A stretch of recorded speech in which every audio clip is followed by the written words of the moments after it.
So this is my 20 little lessons about remote working from almost 20 years of remote working and often home working at DWG.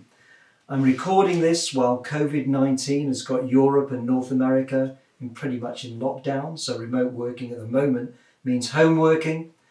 But I thought it'd be interesting to share some of these lessons from DWG. We've got 100 people working across 2 continents, and we are what I would call a fully distributed company. We did used to have offices until 7 years ago in London and New York, and when we closed those 2 offices down, it actually brought the company closer together, not further apart, but closer together, because we all shared one digital workplace. And I think we're all experiencing that at the moment with home working. It's a kind of democratizing experience. Some of the benefits that I've seen from the way we work is that we have very little absenteeism in DWG, not no office politics, but certainly very little office politics.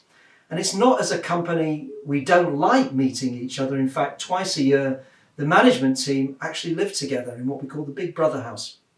Anyway, 20 little lessons from almost 20 years. Lesson number 1, leadership must set the tone.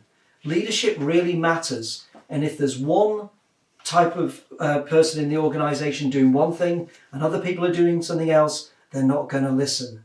Leadership really sets the example. Lesson number 2, you need a digital workplace manager or a digital workplace team.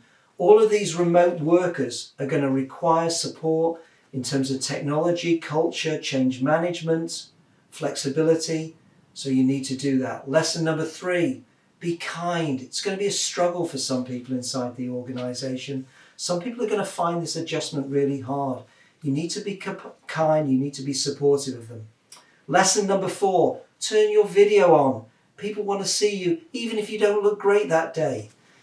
It's important that we develop as much connection between each other as possible. So when you're not physically seeing your colleagues, turn your video on. Lesson number 5, and this is going to be true when we get back into a more normal way of working after the COVID-19 kind of remote and home working phase. And that's about co-working. Co-working together means working in little pods near to where people live. And I think that's a really nice aspect of remote working. Number 6 is audio is king. If you can't hear each other, then you can't work. If the video's not on, even though that's really important, you can still get work done. But if I can't hear you and you can't hear me, nothing's happening. Number 7, and again, this will be true after this phase of COVID-19, is that remote working allows flexibility and variety. You can work in different places. I love to work in cafes. I love to work in garden centres and a club in London. And you can get that kind of variety, which is a fantastic asset. Lesson number 8, punctuality. Start meetings on time, end them on time, have an agenda. Just because people are working from home doesn't mean anything goes. Number 9, have regular weekly or twice weekly calls with the people you most often work with. Give that regular flow of connection and communication, even if you feel like that's not absolutely essential. That regularity really matters. Number 10, work collaboratively, work out loud, work in shared documents. Then everybody can see what you're doing, you can see what they're doing. The time for hoarding information and work is over. Number 11 is use the fact that everything's at your fingertips. You're digitally available to connect with anything while you're having your online meetings. You can't do this when you're in a physical meeting necessarily, so use that digital freedom that you get. Number 12, this will give your company business resilience. You know, when COVID-19 has faded, subsided, there'll be another thing that takes us. It can be weather, it can be terrorism, it could be another healthcare thing. You've got the business resilience if you're working remotely. In DWG, we've been virtually unaffected by the COVID-19 in terms of our working practices because of the resilience that we've already got in the company. Number 13 is this will make people in your company happier. Why? Because they won't have to commute. They'll get more flexibility. They get more autonomy. They can design their work. They can design their day. Happy people are being called happy workers, more engaged workers, more productive workers, and more successful organisation. Number 14 is judge people on results. Judge them on outputs, not inputs.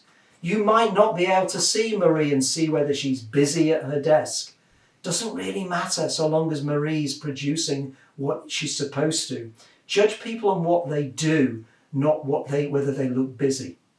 Number 15 is revel in the flexibility that this gives you and other people inside your organisation. If some people want to start working really early and finish early, that's fine. If they want to play tennis in the middle of the day, if they want to do things to do with their kids or their parents, some of these benefits that we've experienced from this remote working surge that we're experiencing at the moment are there for you. Use that flexibility and it will come back to you in spades.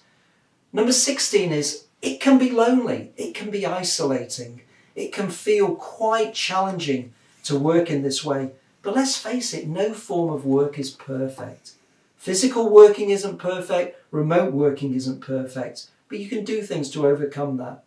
Number 17, and it's really true at the moment, is listen, be empathetic, be human. Not everybody in your organisation, not every team, not every region will be the same.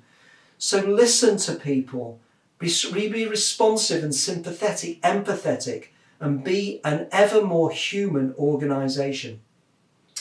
Number 18 is reduce travel to the bare minimum. Why should you do this? Because you should tread as lightly as possible on this planet as an organisation.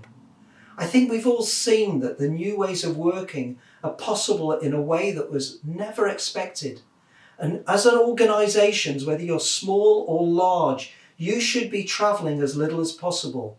You should be causing as little climate impact as possible. And I'm committed as CEO of DWG to make us travel to the bare minimum from now on. Lesson number 19 is people will be healthier. They can fit it in with their workouts, with their walking, with the rest of their life. They'll be healthier, they'll be happier, and you'll be more resilient as a company. And lesson number 20, it's not really a lesson, this, and it's more of a kind of message. And this one is that this is about the future. This way of working that we've been experiencing now is the future. So embrace it. This movement is part of the new ways of working. Enjoy it, revel in it. Thank you.